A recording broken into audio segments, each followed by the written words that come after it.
आदर्श पाठ योजना 5 B Ed second year Awadh university. सबसे पहले आपको हेडिंग डालनी होगी विद्यालय का नाम। ठीक है, यहाँ पे आप महाविद्यालय नहीं लिख देंगे, ठीक है, क्योंकि आप सेकेंड ईयर में हैं। ये फर्स्ट ईयर वाले लिखते हैं महाविद्यालय। ठीक है, तो विद्यालय का नाम पहले हेडिंग रहेगी, सेकेंड होगा छात्राध्यापक का नाम। इसमें अपना नाम लिखेंगे, उसके बाद लिखेंगे दिनांक, यहाँ पे डालेंगे, कक्षा डालेंगे, विषय कौन सा आप पढ़ाने जा रहे हैं, अवधि कौन सी कितनी है और कितने मिनट का। यहाँ पे जो 40 मिनट जो जिसमें दे रखा है वहाँ पे आप लोग 45 मिनट डालिएगा। उसके बाद एक कालांश में जैसे संस्कृत पढ़ा रहे हैं तो आपको ये ध्यान रखना है कौन सा तृतीया है, प्रथमा है, द्वितीया है। उसी प्रकार संस्कृत में भी इसको लिखेंगे, थर्ड 1 4th नहीं लिखेंगे। ठीक है, कक्षा यहाँ पे 8 लिखा है तो कक्षा अष्टम लिखेंगे। ठीक है, सप्तम अष्टम इस प्रकार से आपको संस्कृत पढ़ा है तो संस्कृत के हर चीज़ को ध्यान में रख करके ही बनाना है आपको। प्रकरण, प्रकरण में लिखेंगे हम लोग भारत से राष्ट्रीय ध्वजा, भारत के राष्ट्रीय ध्वज के बारे में। ठीक है, अब यहाँ पे समान उद्देश्य उन्होंने लिख दिया पूर्वत। पूर्वत नहीं लिखना है आपको, समान उद्देश्य पूरी तरीके से 2-3 पॉइंट में लिखना है।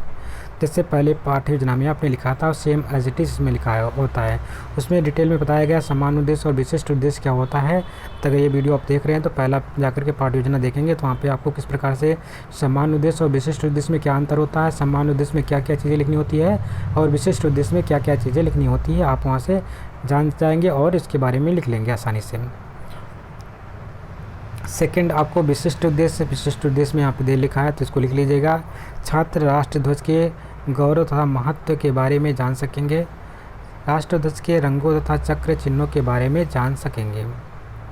सहायक सामग्री, सहायक सामग्री में ये सब चीज़ें नहीं लिखनी होती है, कागज, चाक, रजिस्टर, सैंपल, पुस्तक, संकेतक, क्योंकि ये सब तुम्हारे क्लास में ऑलरेडी पहले से ही रहता है। ठीक है, तो आपको यहाँ पे क्या लिखना होगा, कक्षा उपयोगी, कक्षा उपयोगी वस्तु। ठीक है, या कक्षा उपयोगी सामग्री लिख सकते हैं। और यदि आप उसके अलावा कोई मॉडल लेके आते हैं, कोई आप चार्ट लेकर आते हैं तो उसको आप वहाँ पे मेंशन कर सकते हैं, उसको लिख सकते हैं। उसके बाद आपको पूर्व ज्ञान लिखना होगा। पूर्व ज्ञान में लिखेंगे हम फ्रेंड्स, छात्र भारतीय राष्ट्रीय ध्वज के बारे में सामान्य जानकारी रखते हैं। उसके बाद आपको प्रस्तावना के प्रश्न करने होते हैं। प्रस्तावना के प्रश्न बहुत इंपॉर्टेंट होते हैं। एक तरफ आपको लिखना होता है छात्राध्यापक कथन, दूसरे तरफ उस तरफ लिखना होता है छात्र कथन या क्रिया। अब छात्राध्यापक बच्चों से प्रश्न पूछता है जैसे कि अस्माकं देशे किम नाम अस्ति, दूसरा है भारतस्य देशे कुत्र स्वतंत्र अभवत्, तीसरा है 15 अगस्त दिने विद्यालय किम फारयन्त। उसके बाद चौथा प्रश्न होगा राष्ट्रध्वजे विषये त्वं किम जानासि। ये आपका समस्यात्मक प्रश्न हो जाएगा, बच्चे इसके बारे में नहीं जानते होंगे तो ये आपको समस्यात्मक यहाँ पे लिख करके उसके बाद आपको अगली हेडिंग डालनी होती है उद्देश्य कथन। उद्देश्य कथन में लिखते हैं छात्रों आज हम लोग भारतीय राष्ट्रीय ध्वज के बारे में अध्ययन करेंगे। फिर उसके बाद आपको अगली हेडिंग पड़ती है प्रस्तुतिकरण। प्रस्तुति अब वही जो हम उद्देश्य ले लिए अब इसको हमें सही से इसका प्रस्तुतिकरण करेंगे क्लास में। इसमें लिखेंगे छात्राध्यापक कथन, छात्र क्रिया और संपट कार्य। इसमें पहला है आदर्श वाचन। आदर्श वाचन में लिखा जाएगा छात्राध्यापक द्वारा आरोह अवरोह के साथ आदर्श वाचन किया जाएगा। इसमें लिखेंगे छात्र, सभी जो छात्र होंगे ध्यानपूर्वक सुनेंगे और इसमें जो कठिन वर्ड आएंगे उसको संपट पे लिख देंगे, जैसे कि हरित वर्ण, श्वेत वर्ण, गौरिक वर्ण। और फिर उसके बाद हम लिखेंगे अगली हेडिंग इसमें अनुकरण वाचन। अनुकरण वाचन में छात्राध्यापक द्वारा कुछ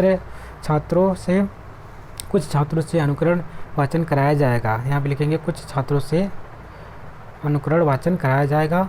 उसके बाद अन प्रत्याकम, ये जैसे वर्ड आए हैं उसको आप संपट में लिख सकते हैं। कुछ काठिन्य निवारण होंगे जिसको जैसे शब्द है, अर्थ है। श्वेत वर्ण का अर्थ होता है सफ़ेद वर्ण, हरित वर्ण का होता है हरा वर्ण, रंग लिख सकते हैं, वर्ण का मतलब यहाँ पे रंग है। ठीक है, सफ़ेद रंग, हरा रंग। गौरिक वर्ण का मतलब होता है गेरुआ रंग और प्रत्याकम मतलब होता है प्रतिरूप। ये सब के अर्थ आप लिख सकते हैं। उसके बाद मौन वाचन होगा। मौन वाचन में छात्राध्यापक द्वारा सभी छात्रों से मौन वाचन कराया जाएगा। उसके बाद विचार विश्लेषण के प्रश्न होंगे। इसमें लिखेंगे हमारे राष्ट्रीय ध्वज में कितनी रंग हैं, दूसरा है 15 अगस्त को क्या फहराया जाता है, तीसरा है 15 अगस्त को हमें क्या मिला था। उसके बाद पुनरावृत्ति के प्रश्न होते हैं। पुनरावृत्ति में लिखेंगे ध्वजस्य अधोभाषा का वर्णात्मकम अस्ति, दूसरा होगा ध्वजस्य मध्यभागे कः वर्णात्मकम् अस्ति। तीसरा होगा ध्वजस्य ऊर्ध्वभागे कः वर्णात्मक अस्ति।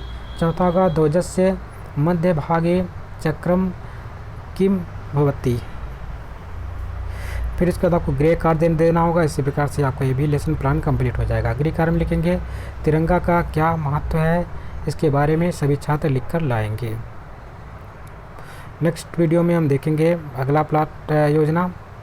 अगर आपको वीडियो अच्छी लगी उसको लाइक करिएगा, शेयर करिएगा, चैनल पर नया है तो चैनल को सब्सक्राइब कर लीजिएगा। मिलते हैं नए वीडियो में, तब तक के लिए नमस्कार, जय हिंद।